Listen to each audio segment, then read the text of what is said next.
हे काम करताना आपल्याला बाहेरचा एक आधार आहे. या आधारामुळे आपण फील्डवर चांगल्या प्रकारे काम करू शकतो. तर आपण नुसतं आपली प्रॅक्टिसची बॅग किंवा आपल्या भरोश्यावर जर समजा कुठलं काम करायला गेलो तर या माध्यमातून आपला प्रचार प्रसार होत नाही.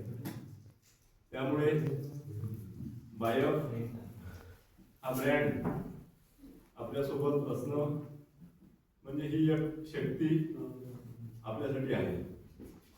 आणि आपण नुसतं पैसे किंवा आपलं जर स्वास्थ्यामध्ये साधलं तर ह्या गोष्टी शक्य होत नाही.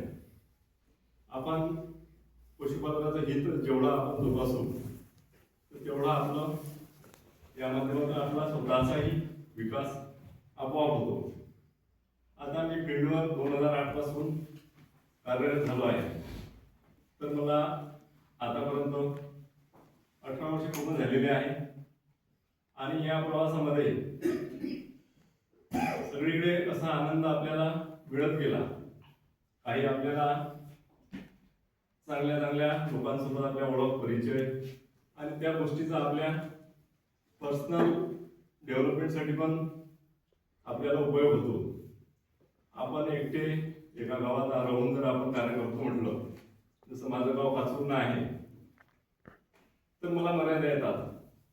परंतु आज आपल्याजवळ जवळजवळ अर्धा तालुका म्हणजे आपल्या सोबतीला आहे. तर एवढ्या लोकांचे आशीर्वाद नकळत आपल्याला आधार या माध्यमातून मिळतो. आणि पशुपालकांसोबत आपण सुद्धा आपल्या शेतीमध्ये आपल्या जनावरांमध्ये काय बदल घडून आणायला पाहिजे हे आपल्याला सुद्धा शिकायला मिळतात. आणि त्या माध्यमातून मग आपण आपल्या डेअरी फार्मवर आपल्या स्वतःच्या शेतीवर सुद्धा आपण काही आपले बदल घडून आणू शकतो. आणि पशुपालक यांना कसे मार्गदर्शन करावे त्याच्यासाठी तुम्हाला तुमच्या स्वतःकडे 2 गाई 3 गाई 4 गाई 10 गाई असं एक स्वतःचं जर स्ट्रक्चर असलं तर आपण त्यांना आणखी उत्तमरित्या आपण समजून त्यांना सांगू शकतो. आणि त्यामुळे काय होतं की आपण जे बोलतो म्हणजे सहज आपण आलो 10 गाई घ्या, अशा पाळा, चारा असा टाका, हे टाका.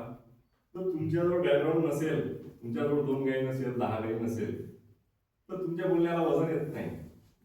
जर आपण स्वतः जर डेअरी आपली स्वतःची डेव्हलप केली सोबत सोबत 2 गाई 4 गाई 5 गाईची, तर तुमच्या बोलण्याला एक वजन तयार होतं. आणि त्याच्यासाठी त्या विषयाचा फायदा तुम्हाला फील्डवर चांगला होतो. कारण माझं स्वतः तसंच होत गेलं. आपण पशुपालकांना जेव्हा आपण मार्गदर्शन करत गेलो तर मी स्वतः माझा स्वतःचा 10 गाईचा डेअरी फार्म मी डेव्हलप केला. तर त्या डेव्हलपमेंटच्या माध्यमातून म्हणजे शेतकऱ्याचे जे एक्सपोजर आहे हे माझ्या शेतात म्हणजे ऑटोमॅटिक यायची. चला वडोकर काय आपण पाहून घेऊ. त्या माध्यमातून लोक मोटिवेट होत गेले आणि काम हे आपोआप वाढत गेलं. आणि हे काम वाढवता वाढवता लोकांसोबत जे संपर्क आपले तयार झाले त्याच्यामुळे जे समाजामध्ये आपल्याला एक स्थान मिळालं हे पण फार महत्त्वाचं असतं.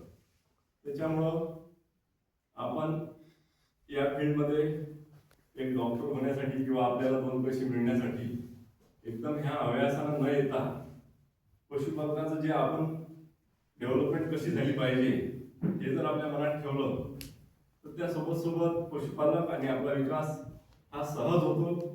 काही वेगळी मेहनत करण्याची आपल्याला गरज पडत नाही. धन्यवाद.